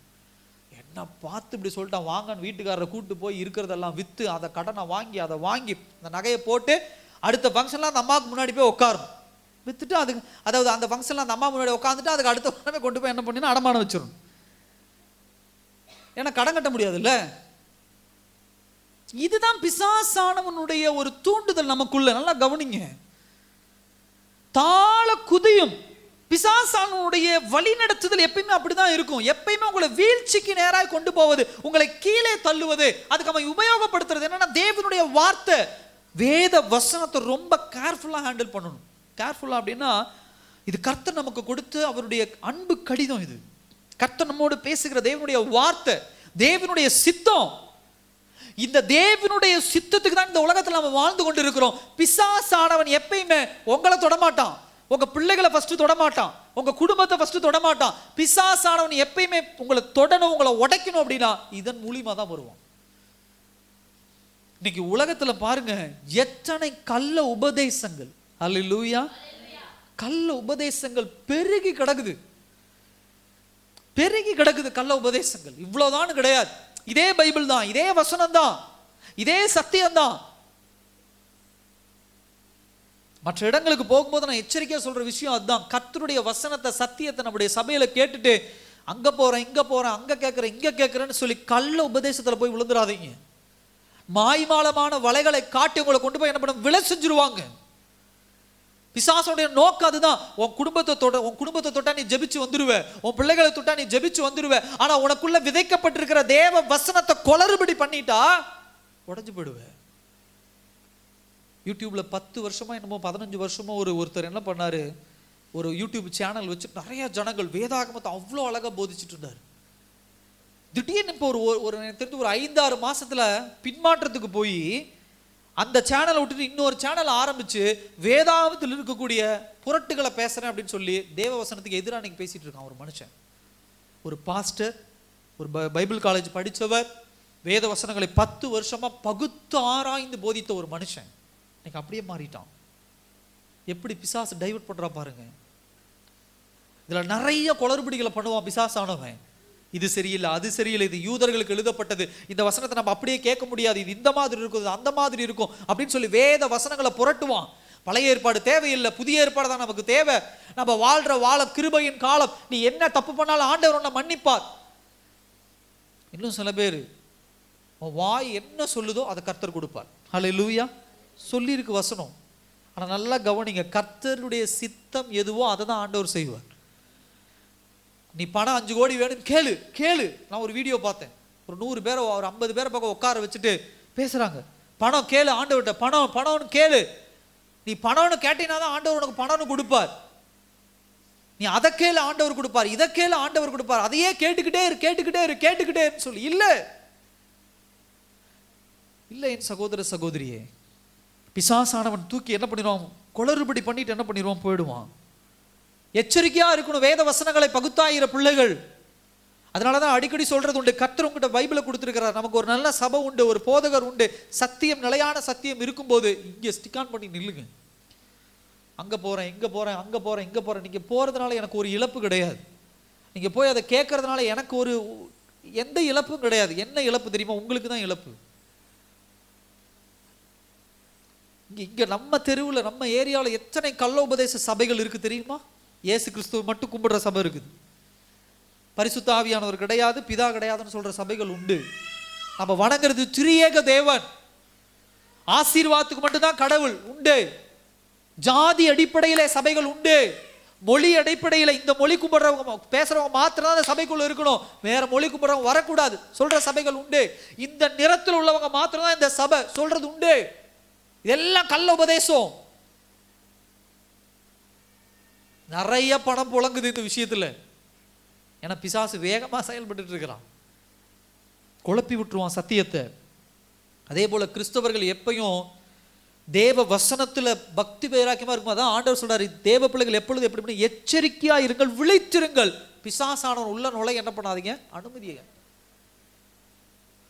சில பேத்துக்குள்ள ஒரு பெருமை இருக்கும் பாருங்க. நான்லாம் காலையில 4 மணிக்கு எந்திரிச்சு ஜெபிக்கிறோம் பாஸ்டர், 40 நாள் உபவாசம் இருக்கிறவன், ஆண்டவருக்குள்ள 5 வருஷமா நான் ஆண்டவருக்குள்ள ரட்சிக்கப்பட்டு இருக்கேன், 10 வருஷமா நான் ரட்சிக்கப்பட்டு இருக்கேன், எங்க அப்பா அம்மா காலத்துல இருந்து நான் கிறிஸ்தவனா இருக்கேன்.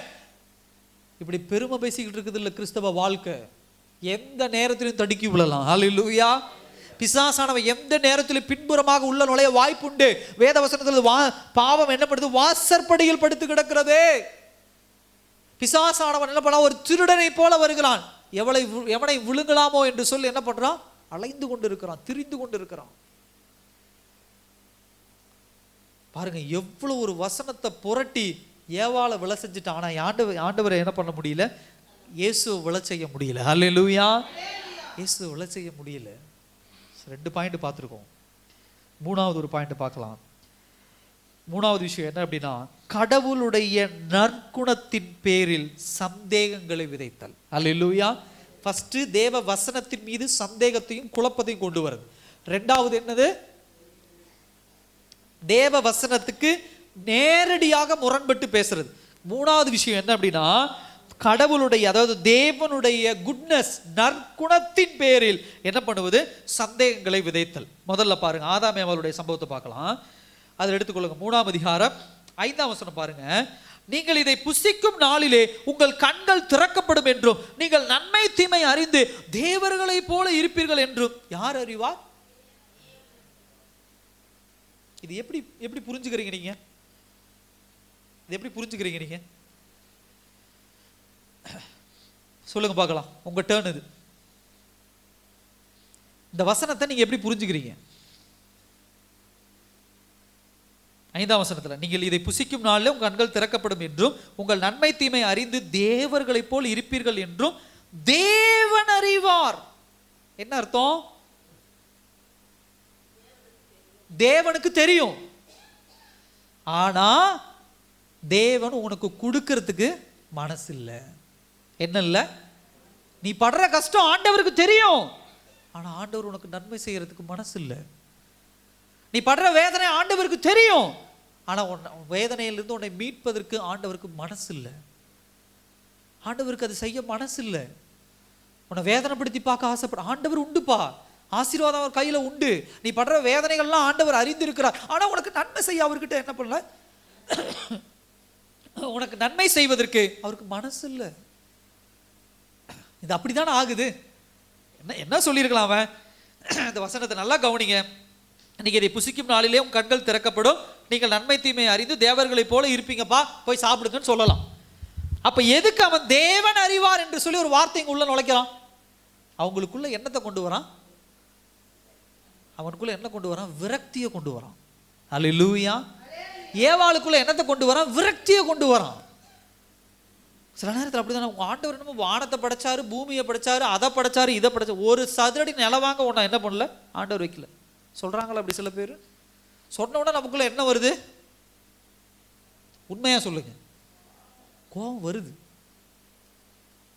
புரிஞ்சுங்க. இப்ப பிசாசு செயல்படுறது ஏதாவது ஒரு விஷயம், ஏப்பா வானம் அவருக்கு சொந்த பூமி, நீங்க வானத்தை பூமி படைத்த தெய்வம் தானே வணங்குறீங்க, ஒரு நிலம் வாங்க ஒன்று ஆண்டவர் அனுமதிக்கல, ஒரு வண்டி வாங்க இவ்வளோ கஷ்டப்படுற, அந்த லோனை ஆண்டவர் சாங்ஷன் பண்ண மாட்டாரா?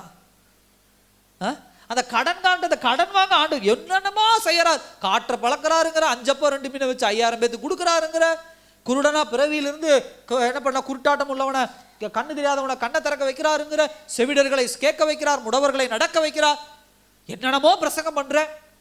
ஊருக்கெல்லாம் உங்க பாஸ்டர் பிரசங்கம் பண்றாரு, ஊரையே உங்க பாஸ்டர் திருப்புறாரு, மனம் திரும்ப வைக்கிறாரு. சொந்த பிள்ளைகளை கவனிக்க அவரால் முடியல பாரு. அவங்க மனைவி சரியில்லை பாரு, அவங்க அப்பா அம்மா சரியில்லை பாரு, அவங்க குடும்பம் சரியில்லை பாரு. ஆசீர்வாதம் ஆண்டவர்கிட்ட இருக்குது இல்ல, ஆண்டவர்கிட்ட கேட்டு வாங்கிக்கலாம்ல. இதெல்லாம் ஆண்டவருக்கு தெரியும் இல்ல, கொடுக்கலாம்ல, ஏன் கொடுக்க மாட்டேங்கிறார்? அல்லேலூயா. இது பிசாசானே அடுத்த ஒரு டாக்டிக்ஸ், ஒரு தேவனுடைய கர்த்தருடைய நற்குணத்தின் மீது சந்தேகத்தை கொண்டு வருகிற ஒரு குணம். இந்த மாதிரியான வார்த்தைகள் உங்க தலைப்பக்கம் அப்படி சுத்திக்கிட்டு இருக்குதுன்னா எச்சரிக்கையா இருங்க. பிசாசனுடைய டார்கெட்டா நீங்க இருக்கிறீங்க. பிசாசனுடைய பிரைம் ஆளா நீங்க இருக்கிறீங்க. பிரைம் ஆள்னா முக்கியமான ஆளா நீங்க நின்றுட்டு இருக்கிறீங்கன்னு அர்த்தம். உங்ககிட்ட எது இல்லையோ அதை கொண்டு வந்து கர்த்தர் ஏன் கொடுக்க முடியாது? கர்த்தர் நீ அழுற அழுவாச்சு தெரியாதா? நீ படுற வேதனை தெரியாதா? உன் பிள்ளை இவ்வளவு கஷ்டப்படுதே தெரியாதா? உன் கணவர் இவ்வளவு கஷ்டப்படுறத தெரியாதா? உன் மனைவி இவ்வளவு கஷ்டப்படுறாங்களே தெரியாதா? ஏன் ஆண்டவர் இதை செய்ய முடியல? ஏன் பைபிள்ல சொல்லி இருக்குது இல்ல, ஆண்டவர் தன் பிள்ளைகள் மீது அவ்வளவு அன்பு வைத்திருக்கிறார் என்று பைபிள்ல சொல்லி இருக்குது இல்ல. இதெல்லாம் சொன்னதுனாலதான் ஏவாளுடைய மனசு அங்க மாறுது. அல்லேலூயா. ஏவாளுடைய மனசு மாறுது. தேவ வார்த்தைக்கு எதிராக செயல்பட ஆரம்பிக்கிறா. கீழ்ப்படியாமைக்குள்ள போறா. ஏதேன் தோட்டத்தை இழந்து போறா. அவன் சொன்ன பாயிண்ட் வேற, ஆனா அங்க நடந்த காரியம் வேற. நன்மை தீமை அறியத்தக்க விஷயம் ஆண்டவர் நமக்கு தேவையில்லைன்னு வச்சிருந்தார் ஆண்டவர். நான் நிர்வாணமா இருக்கிறேன்னா இல்லையான்னு அதை அறிஞ்சு நான் என்ன பண்ண போறேன்? அல்லேலூயா. அவங்க பழத்தை சாப்பிட்டோன்னா அவங்க என்ன அறிஞ்சுக்கிட்டாங்க? நாங்கள் நிர்வாணமா இருக்கிறதால அறிஞ்சு போய் ஓடி ஒளித்து கொண்டார்கள். செடியெல்லாம் என்ன பண்ணாங்க? பறித்து தேய்த்து கொண்டார்கள். அதுதான் அப்டேட், வேற பெரிய அப்டேட்லாம் ஒன்றும் கிடையாது அங்க. எச்சரிக்கையா இருங்க. அடுத்தது வாங்க மத்தேயு 4ஆம் அதிகாரம். இது அவனுடைய டோன் இதுதான். 8ஆம் வசனம் 9ஆம் வசனம் பாருங்க. பிசாசு அவரை மிகவும் உயர்ந்த மலையின் மீது கொண்டு போய் உலகத்தின் சகல ராஜ்யங்களையும் அவைகளின் மகிமையும் அவருக்கு காண்பித்து, நீர் சாஷ்டாங்கமாய் விழுந்து என்னை பணிந்து கொண்டால் இவைகளை எல்லாம் உமக்கு நான் என்ன பண்ணுவேன்? இவைகள் எல்லாம் நான் என்ன பண்ணுவேன்? உனக்கு தருவேன். அப்ப என்ன அர்த்தம்? ஏன் கண்ட்ரோல்ல இருக்குது. அடுத்தது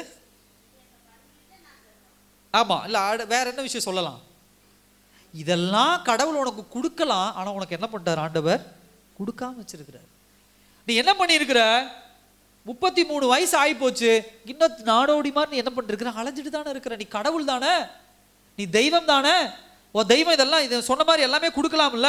என்ன சொல்லியிருக்கிறான் பாருங்க. இவங்களை எல்லாம் உனக்கு தருவேன், சகல ராஜ்யங்களையும் சகல மகிமையும் நான் என்ன பண்ணுவேன்? காண்பித்து இவங்களை எல்லாம் உனக்கு தருவேன். இதுக்கெல்லாம் நீ தகுதியான ஆளுப்பா. நீயே அவருடைய பிதா உனக்கு அதை கொடுக்காம வச்சிருக்கிறாரு.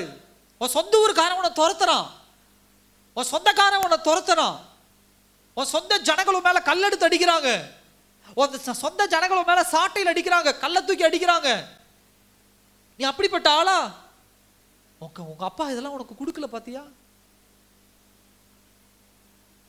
பாவத்தில் இருக்கிற பிள்ளைகள் நல்லா கவனிச்சு பாருங்க. பெற்றோர்கள் சில விஷயங்களை பிள்ளைகளுக்கு வேண்டான்னு சொல்லுவாங்க. அந்த பிள்ளைங்களை கெடுக்கிறதுக்கு மற்றவங்க பயன்படுத்துகிற டாக்டிஸ் இந்த மாதிரி டாக்டிஸ் தான் இருக்கும். குடி பழக்கத்துக்கு அவனை அடிமையாக்குறது, சிகரெட் பழக்கத்துக்கு அடிமையாக்குறது, சினிமா மோகத்துக்கு அடிமையாக்குறது, இச்சையான காரியங்களுக்கு அடிமையாக்குறது. ஏன் அப்பா அம்மா அதை செய்ய மாட்டாங்களா? ஏப்பா 1200 ஸ்கொயர் ஃபீட் இடம் கிடக்குதுப்பா, விற்றா 10 லட்சம் வரும், விற்று உனக்கு கொடுக்கலாம்ல. அந்த தாயும் தகப்பனும் அந்த நிலத்தை எதுக்கு சம்பாதிக்கிறாங்க? எதுக்கு சம்பாதிக்கிறாங்க? பிள்ளைக்கு தான் சம்பாதிக்க. பிள்ளை நல்லா இருக்கணும். பையன் ஒரு வண்டி கேட்குறான், ஒரு 2.5 லட்ச ரூபாயில் எனக்கு வண்டி வேணும். அப்பா சொல்கிறப்பா நம்மகிட்ட அவ்வளோ காசு கிடையாது, வண்டி வேண்டாம். உடனே பக்கத்தில் யாராவது ஒருத்தங்கிட்ட போய் எனக்கு அப்பாட்ட 2 லட்ச ரூபாய்க்கு வண்டி கேட்டேன், எங்கள் அப்பா வாங்கி. ஏன் உங்கள் அப்பாட்ட காசு இல்லை? வீடு இருக்குது, வீட்டு மேலே கடன் போடலாம்ல, கடன் வாங்கினா 2 லட்சம் கிடைக்கும்ல. 2 லட்சம் உனக்கு வண்டி உங்கள் அப்பாவுக்கு வாங்கி கொடுக்குற நல்லெண்ணெய் உனக்கு இல்லைடா. என்னது? உங்கள் அப்பாவுக்கு ஒரு நல்லெண்ணெய் கிடையாது உனக்கு வண்டி வாங்கி கொடுக்கணும்னு. உனக்கு நகை பண்ணி போகணும்னு உங்கள் அப்பாவுக்கு ஆசை இல்லை. உனக்கு நல்ல ட்ரெஸ் வாங்கி கொடுக்கணும்னு உங்கள் அப்பாவுக்கு ஆசை இல்லை. இப்படிலாம் பிசாசு பேசுறது உண்டு பார்த்தீங்களா? பிள்ளைங்க அதனால தானே கெட்டு போகிறாங்க. திருடு, அதை பண்ணு, இதை பண்ணுன்னு சொல்லி பிள்ளைகளுடைய வழியை மாற்றி விடுறான். ஏன் அப்பாவுக்கு அதை விற்று வாங்கி கொடுக்க தெரியாத வண்டியை?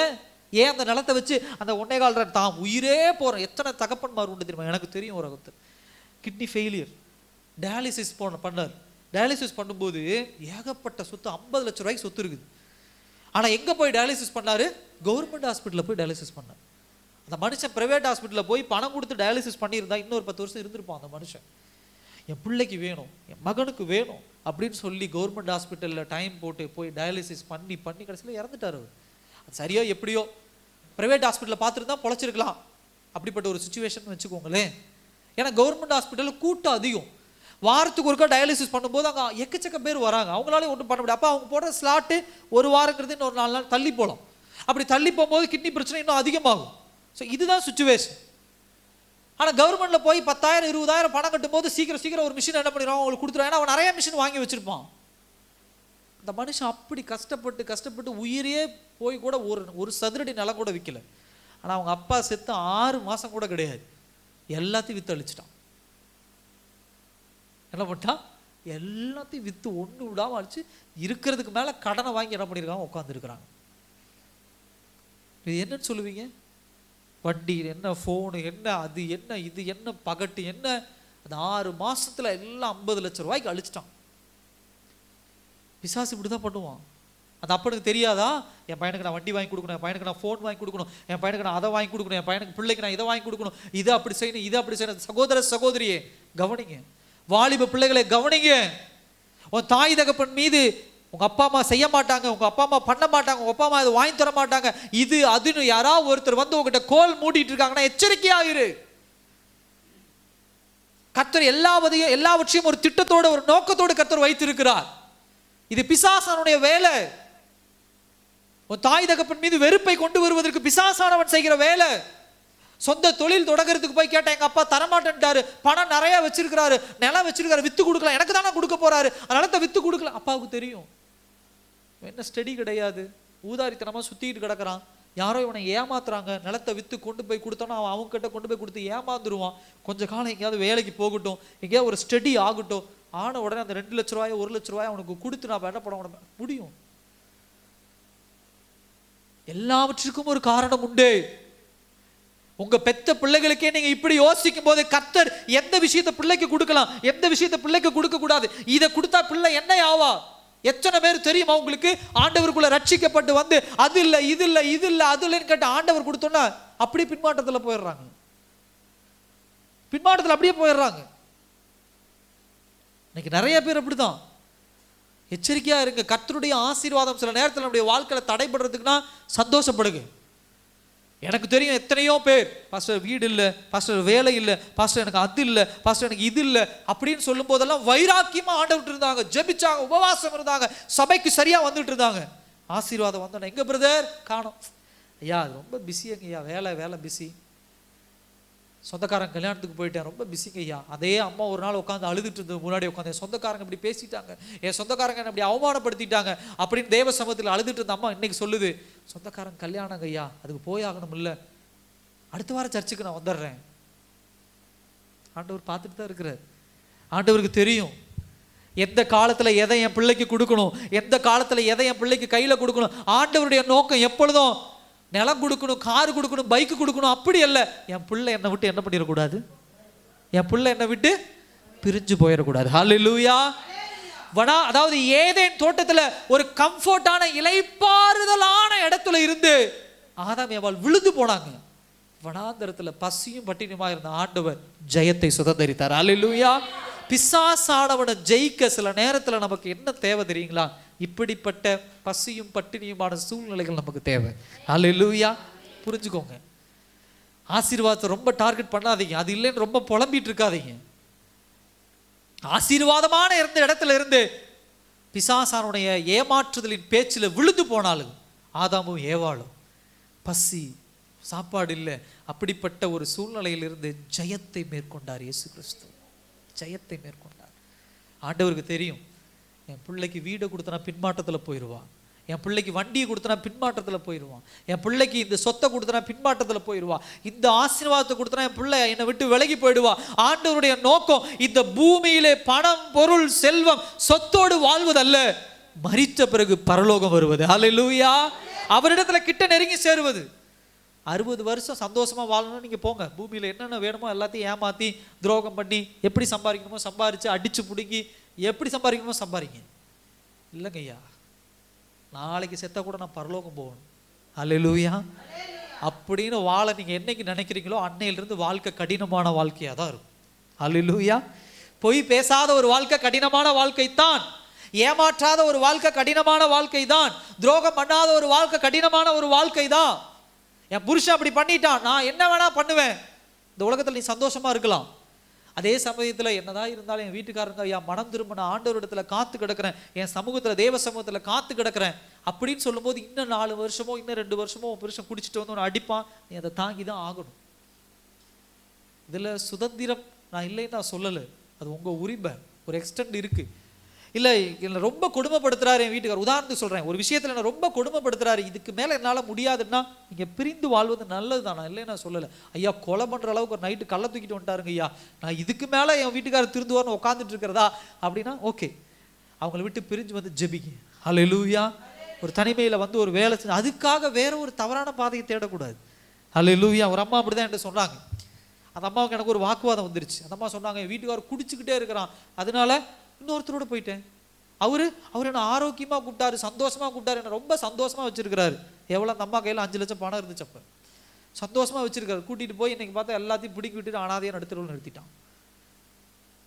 வேண்டாமா வேண்டாமா. இன்னைக்கு கூட நம்ம இப்போ கடைசியாக கூட சொன்னேன், அம்மா இந்த பாவம், இந்த வாழ்க்கை தப்பான வாழ்க்கை, வீட்டுக்காரர் சரியில்லாதவர், வா தனியாக வந்து நீ உனக்கு ஆண்டவர் பலன் கொடுத்துருக்கிறார், நீ நின்று உழைச்சோம் பிள்ளைகளை நடத்து, அதுக்கு நீ இந்த வாழ்க்கை தப்பான வாழ்க்கைமா, இதை சூஸ் பண்ணாது. இல்லை முறையான டிவோர்ஸ் வாங்கிட்டு வேதவசனமும் சொல்லுது, விவாகரத்து வாங்கிட்டு இன்னொரு திருமணம் நீ பண்ணுறது அதுலேயும் தப்பு கிடையாது. இல்லை பாஸ்டர் எனக்கு செட் ஆகலை, இதுக்கு மேலே நான் வாழ்க்கை முடியாது, எனக்குன்னு ஒரு வாழ்க்கை உண்டு, அது வேறு. ஆனால் நான் சொல்கிற பாயிண்ட் வேறு. ஏன்னா நீங்கள் தப்பாக புரிஞ்சிட்டிங்கன்னா அது வேறு மாதிரி போயிடும். கணவர் இருக்கும்போதே, திருமண வாழ்க்கையில் இருக்கும் பொழுதே இந்த மாதிரியான தவறான ரகசிய உறவுகளை தயவு செய்து வச்சுக்காதீங்க. அதுக்கு ஒரு எக்ஸ்கியூஸ் கொடுக்காதீங்க, ஒரு காரணத்தை கொடுக்காதீங்க. கடன் வாங்குறதுக்கு ஒரு காரணத்தை சொல்லாதீங்க. ஹல்லேலூயா. கடன் வாங்க ஒரு காரணம் என்கிட்ட அது இல்லை, என்கிட்ட பாஸ்டர் கொடுப்பாரா, பாஸ்டர் பேசுறாரு இல்லை கொடுப்பாரா, பக்கத்து வீட்டுக்காரங்க கொடுப்பாங்களா, அவங்க கடன் கொடுக்குறாங்க நான் வாங்குறேன் வட்டி கட்டுறேன்.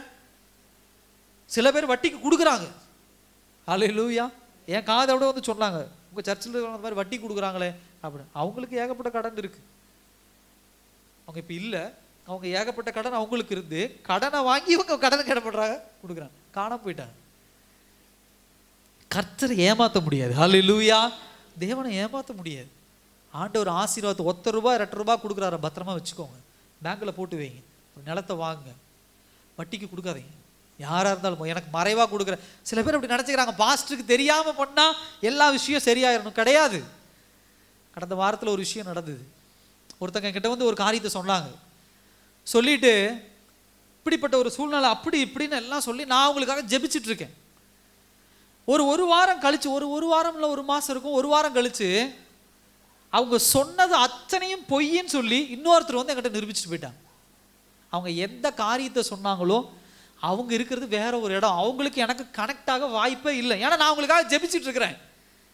ஆனால் எதர்ச்சியாக அவங்கள சந்திச்சு, ஏங்க நீங்க இவங்களா, நீங்க இவங்க, அவர் ஏங்க நீங்க இவங்களா, நீங்க இந்தூரா, ஆமா நான் இந்தூர், இவங்களை தெரியுமா உங்களுக்கு, தெரியுமே. அப்ப நான் கூட சொல்றேன், ஐயா பாவம் அவங்க ரொம்ப கஷ்டப்படுறாங்க, அவங்களை தொந்தரவு பண்ணாதீங்க, கொஞ்சம் அவங்க நல்ல டைப்பு தான், எல்லாம் பண்ணிடுவாங்க, இந்த தடவை ஏதோ பிரச்சனையா, என்ன பிரச்சனை, எல்லாம் பர்ஃபெக்டா போயிட்டு இருக்குது, அதெல்லாம் ஒன்றும் பிரச்சனை இல்லை அப்படின்னு. அப்பதான் எனக்கு தூக்கி வாரி போட்டது. ஓ இவன் ஆண்டவர் எனக்கு காட்டி கொடுத்து, இல்லை விட்டா என்ன ஒரு வாரம் ஜெபிச்சுட்டு இருப்பேன் நான், என்ன 4-5 மாசம் ஜெபிச்சுட்டு இருப்பேன் நான், பாவம் அவங்க அப்படின்னு சொல்லி. உங்களுக்கு அதான் எனக்கும் அதான். கர்த்தர் ஒருபோதும் நம்மளை கைவிட மாட்டார். அல்லேலூயா.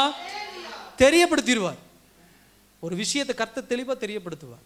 ஸோ இந்த சம்பவத்தெல்லாம் மனதில் வைத்துக் கொள்ளுங்க. அப்ப பிசாசானவன் என்ன பண்றான் அப்படின்னு சொன்னா, தேவ சித்தத்திற்கு வெளியே உங்களை என்னையும் ஈர்க்கக்கூடிய, அட்ராக்ட் பண்ணக்கூடிய இச்சையான காரியங்களை விதைக்க வைப்பான். அல்லேலூயா. இயேசு கிறிஸ்து வந்த நோக்கம் என்ன தெரியுமா? இந்த உலகத்துல வந்து அடிபடணும், வேதனைப்படணும், சிலுவையில் அடிக்கப்படணும்.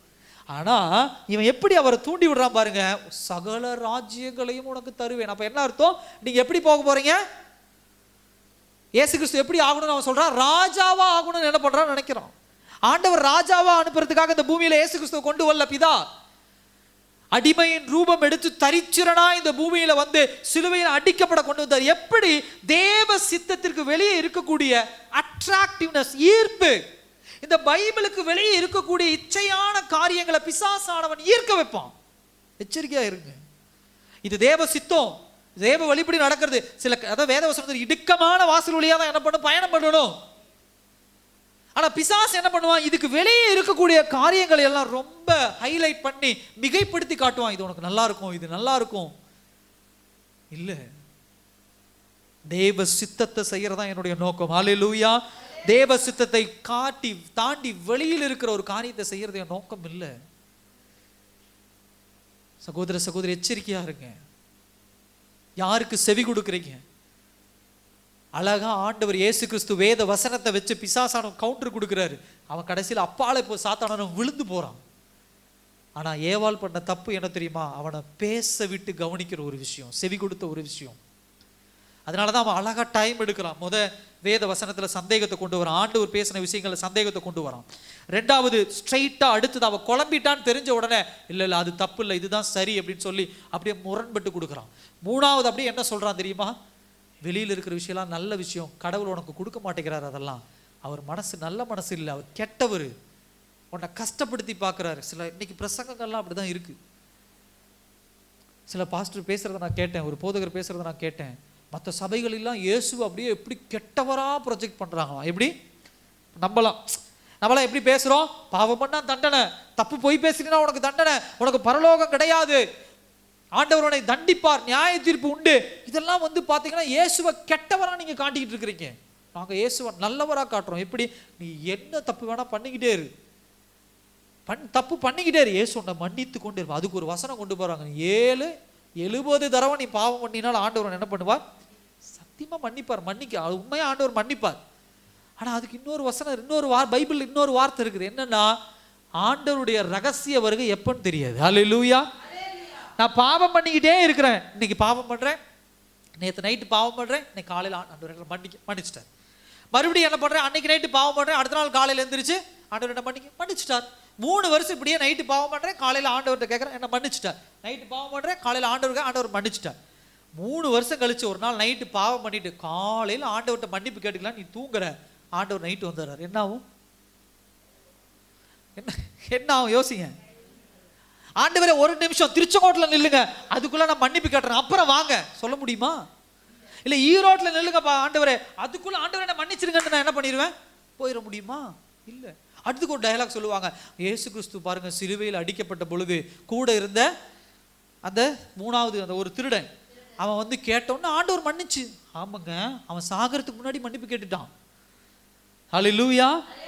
இப்ப பிரச்சனை என்னன்னா, நம்முடைய சாவு எப்ப வரும்னு யாருக்கும் தெரியாது. ஹல்லேலூயா. ஒண்ணு நம்ம சாவு எப்ப வரும்னு தெரியாது, ரெண்டாவது இயேசுவின் வருகை எப்ப வரும்னு தெரியாது. ஹல்லேலூயா. அதுதான் பிரச்சனை. அதுக்கு அஷூரன்ஸ் கொடுங்களேன். நீங்க எப்ப செத்தாலும், பாவம் பண்ணி செத்தாலும் நீங்க பரலோகம் போயிருவீங்க. நீங்க பாவம் பண்ணிக்கிட்டே இருக்கும்போது இயேசு வந்தாலும் உங்களை கூட்டிட்டு போயிடும். அதுக்கு உறுதி கொடுங்களேன் யாராவது. பாவ மன்னிப்புக்கு உறுதி கொடுக்குற நீங்க இதுக்கு உறுதி கொடுங்களேன். பேச மாட்டாங்க. அதை சில பேர் அதை நம்பி போறாங்க. எச்சரிக்கையா இருங்க. அப்படியே அழகா அது சொல்லுவாங்கல்ல, வாழைப்பழத்துக்குள்ள ஊசியை நுழைச்சு கொடுக்குற மாதிரி நமக்கு வெளியே வாழைப்பழமா தெரியும், உள்ள ஊசி இருக்கும். அந்த மாதிரி வேத வசனத்துல எச்சரிக்கையா இருக்கணும். அல்லேலூயா. எல்லாரும் இருக்கிற இடத்துல எழுந்து நிற்கலாமா அந்த நாள்ல?